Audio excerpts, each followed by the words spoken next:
তো চলুন আজ আমাদের সরস্বতী পুজোতে আপনাদের সঙ্গে ব্লগটা শেয়ার করছি।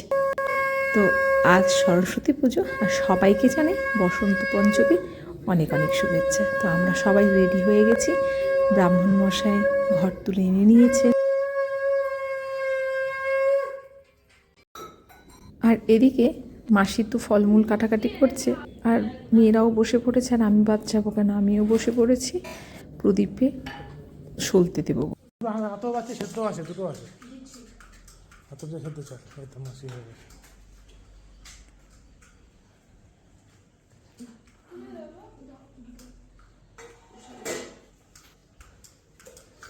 এই কৃষ্ণনগর থেকে সিউড়িতে এলাম এই 2 মাস হলো, ওই নভেম্বরে আমরা এসেছি।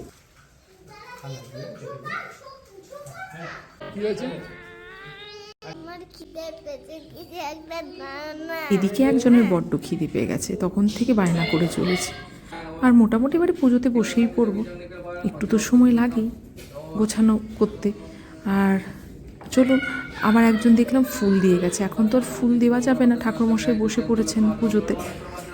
আবারও একটা চকলেট নিয়ে এসেছে খাবে বলে, কত আর মানা করি বলুন তো, আসলে স্কুল যাওয়ার সময় এই সময় খায় তো, খিদে পেয়ে গেছে। আর একটা ছোট্ট ক্যামেরা পেয়েছে, ওই নিয়ে ঘোরাঘুরি করছে, ফটো তুলবে বলে।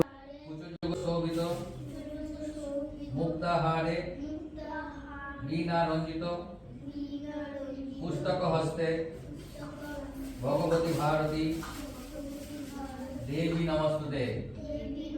আমাদের পুজো হয়ে গেছে, আর এদিকে একটা চকলেটের কৌটো নিয়ে ঘুরে বেড়াচ্ছে বানি, বড্ড খিদে পেয়ে গেছে। ঠাকুর মশাইয়ের পুজো মানে শেষ হয়ে গেছে, আর এই হচ্ছে আমার 3 মহারানী, আর সঙ্গে হচ্ছে সরস্বতী মায়ের প্রসাদ।